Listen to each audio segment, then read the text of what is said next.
Welcome to the Multiversity Project. Today we are being joined by Yagé once again to talk about the science and biology and epidemiology of the coronavirus pandemic.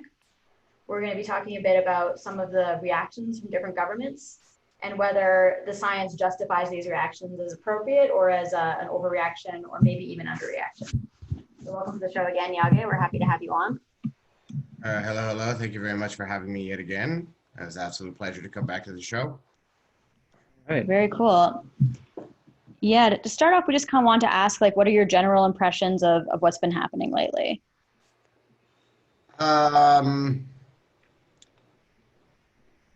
think that this is, it's definitely safe to say that this is a manifestation of, what I would have said on the last stream about this topic was that, there definitely should have been some real concern, and this is a real threat. And that is now what we're dealing with, is the reality of this threat and the way that it's affecting the world. And it's a really, obviously a difficult time, but it's also really, really interesting for a variety of reasons, because it's really going to show us a lot about not only how human beings are at this point in time dealing with a problem like this, but also the differences in different places in the world regarding the infrastructure surrounding these types of issues. Yeah. So let's see. You're in Canada, right? Yes. So how would you say Canada is doing differently from the U.S., for instance? So Canada, we have a lot of experience with viruses of like a sort of similar nature after the SARS outbreak back in the early 2000s. So the response measures in Canada were somewhat rapid in terms of healthcare getting themselves prepared to quarantine and isolate and deal with patients who were coming into the country that had this virus. Pretty much the second that China had made the announcement, the hospitals and healthcare workers here were beginning to respond to that and prepare for those people coming over. And we have also some would argue that it's a little preemptive, and we'll touch on that in a bit, I'm sure, but we've also sort of put ourselves into a pretty serious lockdown at this point, barring the final jump to a full federal level emergency. Individually, the provinces are sort of dealing with the lockdown on their own, but we're all sort of feeling the effect of the virus. And as a result, we, although have many cases that we're dealing with, have significantly less than the United States per capita. Yeah, you were just telling us that in Toronto, John Tory has placed like a ban on gatherings larger than 5 people. Yes, so initially there was a recommendation by public health officials for gatherings larger than 250 to cease, and very rapidly a lot of the sort of commercial gatherings and events and things that were going on in Ontario, I know for sure, very rapidly all got closed down. But just a few days ago, John Tory has made the announcement that given the continued rise in cases in not only the country, but in our province and in the Toronto area, that here in the city, any public gathering of 5 people or more is now banned up until the date of June 30th, barring any further extension. Wow. So like if you had a group of like 8 people in the park, say, for instance, then those people could go to jail or something? Now, I'm not entirely sure what the legal consequences of that would be in detail, but I have a strong feeling that it would, at the very least, involve some sort of ticket of a civil offense, if not criminal. Wow. Yeah. Well, that's some really interesting context. I'm thinking like to jump into the science, talk about what's recent studies, and maybe at the end we can come back to this issue of social isolation and government enforced social isolation and try to have some thoughts on whether it's justified or not. Absolutely. Cool. So the first question that we wanted to ask was, what kinds of mutations in coronavirus can we expect natural selection to favor? More contagious, less contagious, deadly, less deadly? How would you expect this to basically evolve over time? Well, if you think about the way that a virus actually needs to sort of propagate itself and survive, it unlike any regular living organism, right? It really requires the presence of another living cell in order to get a lot of replication going and increase the chances that it's able to spread. And similar to large organic cellular organisms, the survival of the fittest is really helped along by having very large numbers of progeny. So in the case of a virus like this, things that are more infectious, more contagious, last longer, have longer incubation times, and even if they kill the patient, the idea that if they were to kill the patient a little bit less rapidly, those are the types of genes that are more likely to spread to large numbers of people, and just through sheer statistical probability, those are the ones that are more likely to stick around. Cool. Yeah, I was noting that the Spanish flu actually apparently evolved or mutated to become more deadly, and I guess that doesn't seem like it would follow the rules of natural selection, maybe. But do you think something like that could happen with the coronavirus?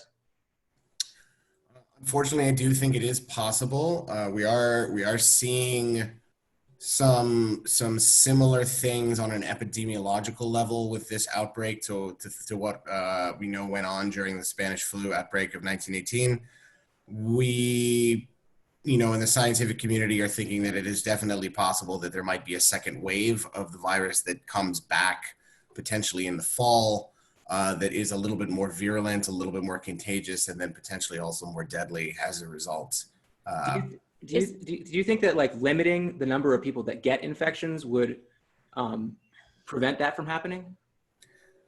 Ideally, yes. It's never a guarantee, simply because you can't halt evolution by decreasing the numbers of virus that are spreading around. But at the very least, it would substantially decrease the probability, if not prevent it. So that's where these social distancing measures and things and lockdowns that various countries are putting in place are really important in order to keep the virus controlled while we're waiting for a working vaccine. Yeah, I'm thinking about like this potential second wave in the fall. Like, is the logic of that basically like the virus like goes through now and in the spring and like kind of has its way with the world's population, and then like once it's like dwindling a bit and on the run, like that would favor selection pressures for a more contagious, more virulent strain to have like a second wave? That is one theory of how the virus would actually evolve to achieve that sort of return in that second wave. On top of the social and societal conditions that need to be considered as well, and how the way that people go back to things after they believe something has sort of gone away can also have a huge effect on its potential to then resurge and come back. Why would it evolve to be more virulent? Like, isn't there an argument that it would evolve to be less virulent because a more virulent version would kill off the host? Well, so virulence doesn't necessarily mean lethality. It really has a lot to do more with infectivity and the ability to sort of produce disease. So like basically it means it reproduces more quickly or something like that if it's more virulent. Like that would be one factor that would contribute to virulence, yes. Okay. And I guess if it was targeting slightly different populations, then maybe that might be beneficial to the virus too. Yeah, exactly. So really like having that idea to really just to replicate, get out there and spread, and then it will cause damage as part of that, but that doesn't necessarily mean that it has to be deadly. Okay, cool. That's really interesting.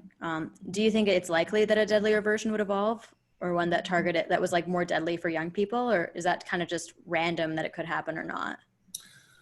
I think that one would be a little bit more left up to chance, because if people are dying from the disease, even if a very large number of people are getting infected with this sort of more deadly strain, it would have less time or less opportunity to infect people if it's actually killing them off rather than, this other strain that's going around and potentially someone gets it and they spread it to 2, 3, 4, 5 other people before they even know they have it, or they might not even know they have it and they infect tons of other people.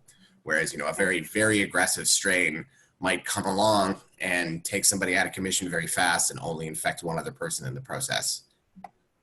Cool. So I'm wondering if you've heard of this study that's come out of Iceland. Apparently Decode Genetics did some research and there's some surprising results. Have you heard about that? No. Yeah, so basically they tested a large proportion of the population, eventually intending to test everyone. And so far they found that 50% of cases are asymptomatic and that only 0.2% of cases result in death. What do you think? What do you think about that? How should we interpret that? So I have been looking at studies that have been going on here in North America with similar types of results, particularly regarding the asymptomatic nature of many of the cases. Like I mentioned before, it might be possible for the fit strain, so to speak, to be this one that's going around, and it very likely is. It is, according to the study, where people are getting it and they don't even know that they have it, and they maybe a little bit, like once or twice over a few days, and then that's kind of it, and they pass it along to other people in the process. This actually happens with a number of different viruses besides corona. Just in general, you can often be carrying viruses and have no idea because your immune system just doesn't react to them in that way. Yeah. Get them off. Yeah, apparently I've heard of these some people in Iceland where they're just testing everybody, right? They're just testing as many people as possible. Many people who are positive are just like, I couldn't have guessed that I had it. I have zero symptoms. So it's just really, really surprising. And that is a big part of the problem, right? In terms of keeping things sort of under wraps and tracking down where the virus is and controlling the spread. Yeah, I mean, I think with Iceland, it's hard to tell because they only started doing this recently. So it's hard to tell whether these are asymptomatic cases or whether they're just in the incubation period. But if it does end up being the case that this thing has like a death rate that's like lower, like 0.2%, like more similar to the flu, would you say that that's some reason to be less concerned, or to maybe take par down the social distancing?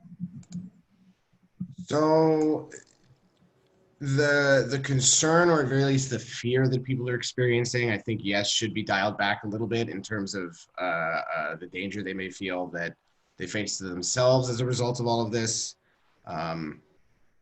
That is really a big thing that I think people can get caught up in. I know there's people here in Toronto right now that are very, very scared about what's going on. You can see it in the streets. However, the really big concern is overloading the medical system and making sure that the resources for treating the sick are properly allocated to the people that really need them.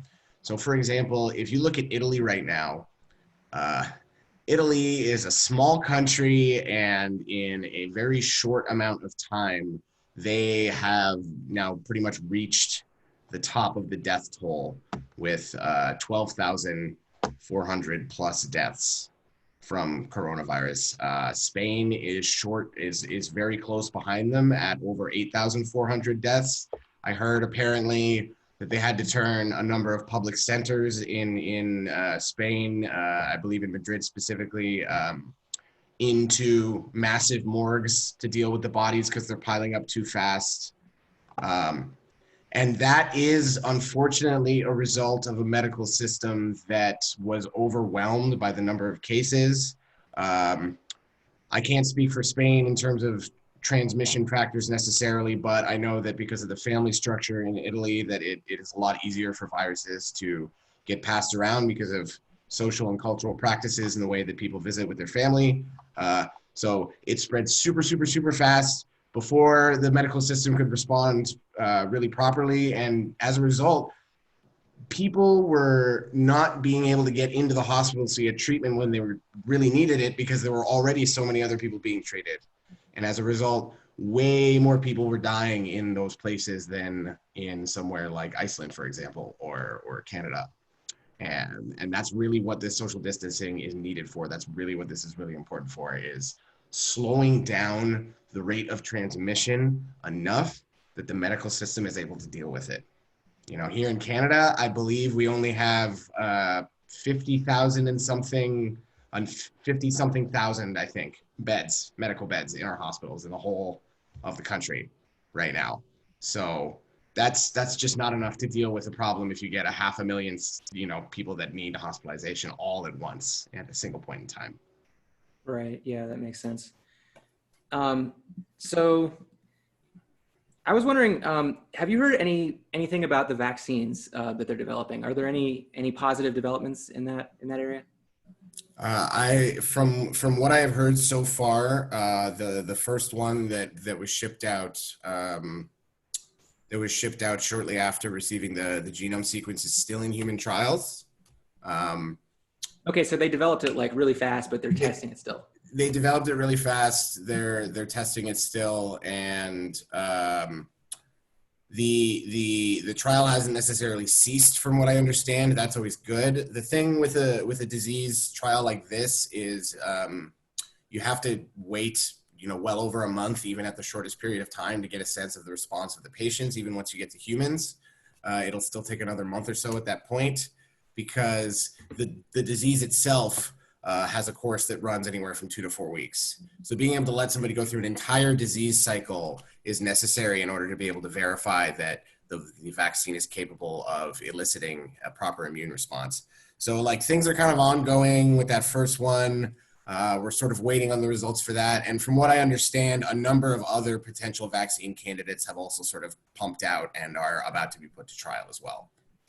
Cool. So maybe at the fastest, we might have something that can be mass produced in like a couple months or a few months, maybe.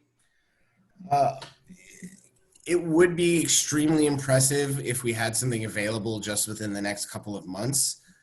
With our current medical technology, I don't think that's impossible, but a more conservative guess would still put things a little bit closer to the mid to late fall would be a more reasonable soon result of the vaccine. Okay, so we better hope we don't get that second wave scenario. No, we really better hope that we don't, or at the very least, pray that we're able to develop an effective vaccine and get it distributed before that second wave scenario arrives. Okay. Are there any other really interesting studies or findings that you've come across recently, Yagé? So two things that I've been reading a little bit about, and it's still not particularly definitive, which is part of why it's really interesting, is kind of figuring out the way that the adaptive immune system is responding to this disease is one. The way that the lungs are recovering from this disease is another. And also, thirdly, these odd cases that we've now been seeing where young people are getting sick.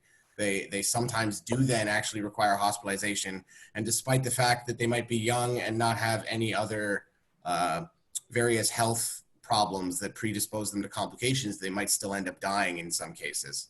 So I've been reading a little bit about all of those things. To begin, the thing about the immune system that's quite interesting is we're not entirely sure if everybody's immune system is actually developing a long-lasting adaptive immune response after being infected.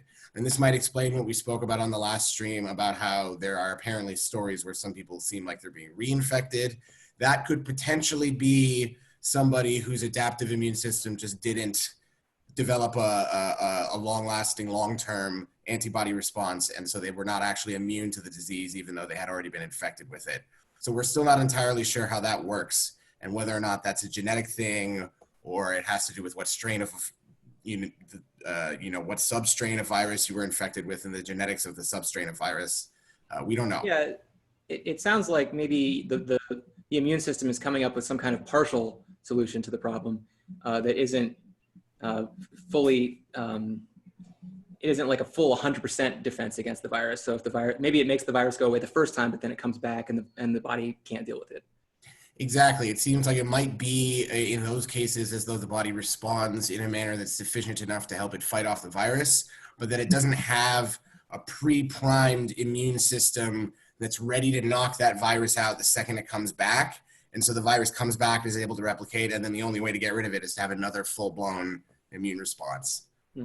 This may be a silly question, but is it possible the virus might be hiding out somewhere in the body? Kind of laying low. Viruses are capable of doing that.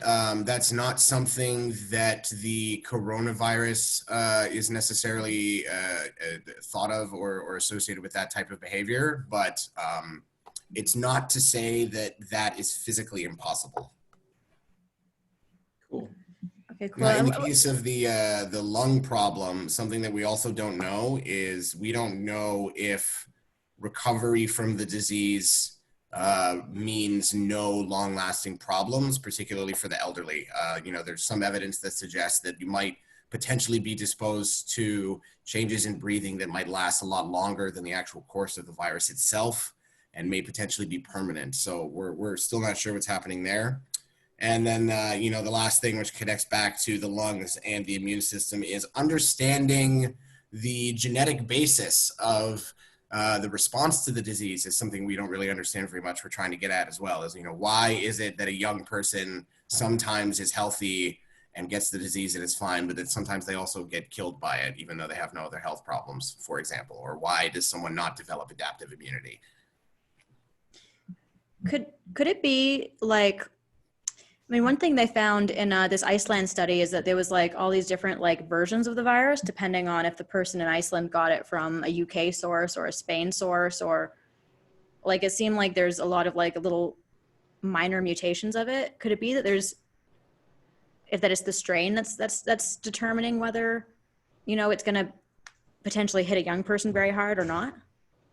That certainly would be one very important factor in the response that somebody has to the disease. It's like the actual genetics of the substrain that they have there present in their nation or present in the place where they got infected.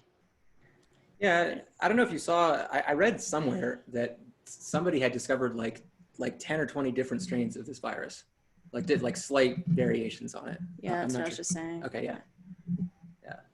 There seemed to be a bunch. With the lung damage, is it only in cases where it becomes my understanding is that it starts as an upper respiratory infection, and those are the mild cases, and then the severe cases, it becomes a lower respiratory infection. Is the permanent lung damage only seen in those lower respiratory, more serious cases? Yes. The lung damage is normally associated with these people that actually get the lower respiratory tract infection and develop the breathing problems and the pneumonia that we see with this disease, and require hospitalization and severe care before recovering. Some of the time in those cases, after those people, even though they seem to recover and they got through it all okay, that there are some slight changes to the lung tissue and their function after that. But it's the frequency of this and the reason why it's happening are still not very well understood. We don't really see too much of a pattern just yet. Thank you. Yeah, what you were just saying is really helpful, because it kind of touches on some of my main concerns with this virus and why I wouldn't want to get it. I'd be afraid of permanent damage of some kind. Obviously I'm afraid for passing on to other people, but for myself, I'd be afraid of permanent damage to my lungs of some kind. I'd be afraid that even if I had a mild upper respiratory case, it was still hiding out of my body somewhere and waiting to hit the lower lungs when I'm at a weak point. And I'd be afraid that I'd either be a vector for, or that I would catch a strain that was a mutation that was more dangerous for young people. I think that of those things, that perhaps the very last one should be the biggest concern, because that's the one that in general I think we have the least control over, and that we just really don't know enough about to really be there. Those other fears are probably, from a probability standpoint, not as big of a threat.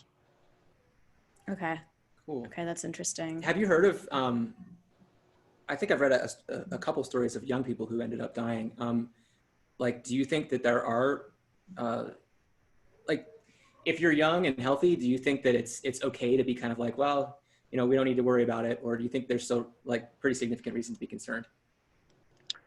The major concern with being a young person, first and foremost, I think should just be getting the virus and then spreading it to other people. Because again, we have to really think about the health system right now and just where the resources are going and the people who are actually going to be very, very sick. And because the probability of you having complications as a young person is so low, even though it is possible, it's still very low.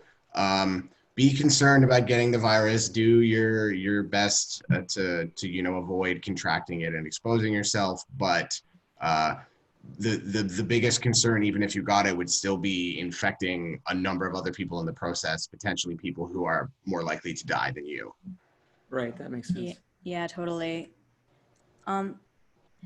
So I've been reading that there's been this study. There was this one study from Oxford, which kind of suggested that over half of the UK population might have already had the coronavirus. And I've heard some like alternate theories floating around that it's like already passed through the population, kind of silently back in December, January. And this is like a second wave. I was wondering if you had any thoughts on that kind of way of looking at it.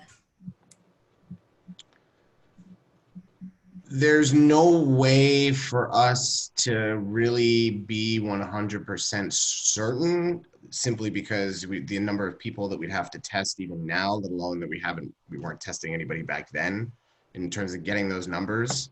But I think that there's a pretty good chance that this is actually our first wave and that it might be in the middle of silently running through large portions of the population right now, and that we then would potentially receive a second wave later. Just to add to what Ariel said, I've talked to at least 3 people who have said, yeah, we had some symptoms back in like late January that were very similar to what the symptoms of the coronavirus are described to be like. So, I mean, and they all said like it was really kind of weird because I never get that sick, I never get sick for that long. So I don't know, to me, it just seems kind of like, oh, maybe it did already, like sweep around the world like once or something like that. And then it's just still making its way around the world. I mean, at the end of the day, like I said, because we don't have the numbers, it is possible, like it is really, really possible. There's no way to go back in time and check, unfortunately. Yeah, and maybe there was some like, violent strain of the flu or something like that, or a cold that was going around then. So that's the other probability, right? Is it maybe was a run-of-the-mill coronavirus or a one of the current flu strains or something like that. Sure, yeah. Right, yeah, suddenly everything is coronavirus.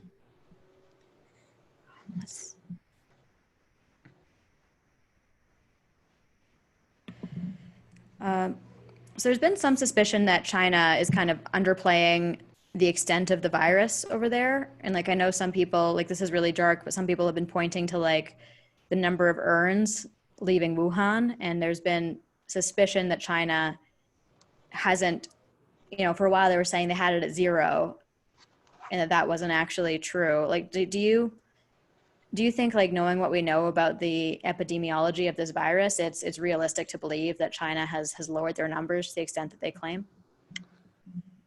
I believe that it's possible because from what we know about the social structure and the way in which the government might actually be able to enforce lockdown procedures and all that kind of stuff, and that they built entire hospitals in a day or two when this all began, and people were, basically given no choice but to abide by some of these quarantine procedures in Wuhan and Hubei province. But despite that possibility, that I believe it would have been possible for them to do that, I do think at this point in time that it is just as possible that they are at very least embellishing the state of things over there and making it seem better than it is. I have been doing some reading recently about the way in which the Chinese government has been controlling the information that even people are talking to on the streets about what's going on with the virus and the way that they're trying to paint a picture of things. So it would not be something I'd put past them to then also control the numbers that are coming out of the country, and again, try to kind of embellish it and make it look like it's doing a little bit better than it is, particularly since they very likely see this as an opportunity to show the strength of a totalitarian sort of state and show the strength of that socio-political structure. And I say that as an objective observation in the way I see them doing things on global social media and yada, yada, yada, not as any sort of political statement. Yeah, no, I definitely agree that that's an objective way to describe the Chinese government. I don't want to ask, we're coming close on time, but I did want to ask briefly, do you want to speak to the situation in the United States, kind of at the opposite end of the spectrum a little bit, and how you would judge that response? Yeah, I heard Trump give a speech saying like, "Oh, we're going to have a really bad 2 weeks coming up," and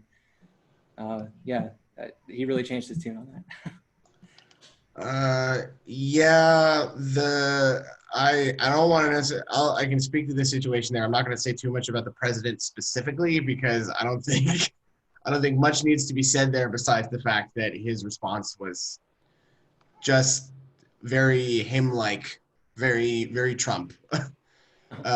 However, just in general, the way that some of the other members, perhaps of his cabinet or the administration, have also been dealing with this, and even what I would consider to be more competent people and other politicians are dealing with the problem, unfortunately, I think has been a little inadequate. I suspect that just as much of the problem also lies with the American public, because even for people down there who might have access to the right information, they're very used to not reading the right things. We've seen in the last 4 years with the previous election and the way that fake news have kind of taken over a lot of what's going on in the mindset of many American citizens. You see that here in Canada as well. So I don't necessarily think that Americans were behaving in the wisest way as just a citizenry, and how they were taking care of their sanitation and trying to protect themselves from spreading the disease and potentially continuing to travel during the outbreak and all this kind of stuff.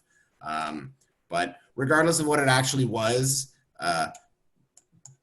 it was not handled well. And I can say that objectively because that's reflected in the numbers, where more than double the quantity of cases in China, the place where the disease came from with one of the greatest population densities in the world, more than double the number of cases in China has now been confirmed in the United States in a shorter period of time.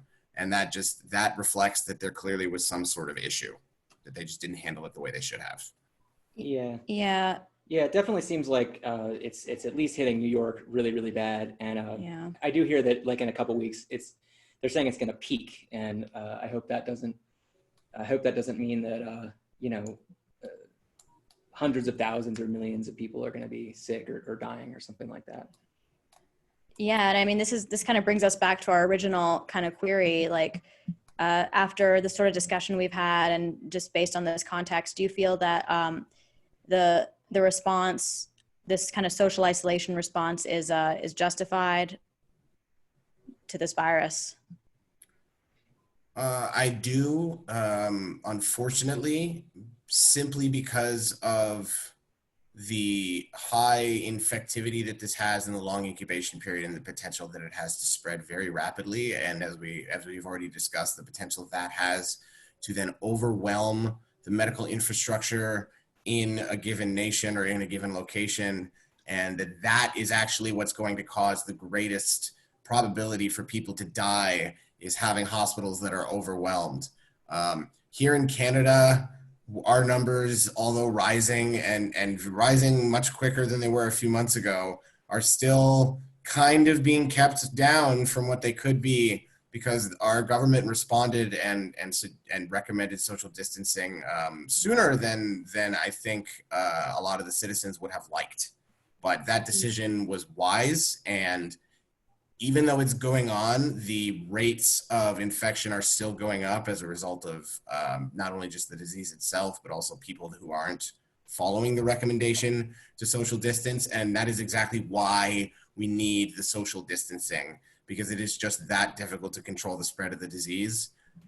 You know, it's going to suck for everybody. It sucks for everybody here right now. It kind of sucks for me a little bit, but doing that is what's going to allow the medical system to deal with the people that are getting sick and actually slow down the spread of the disease. It's really necessary right now here, and I think that the United States could benefit from it as well. Okay. Okay. I have a thing in a few minutes, so I'm going to take off, but you guys can. Yeah, I think we're just about done. I just want to take a look at the questions on Facebook and see if we have a few comments. So I'm going to see if any of them are questions for you before we log off. Right. It's good to give people a chance to talk about. Yeah, here we go. Oh. Smartphones need to be turned off. Let's see.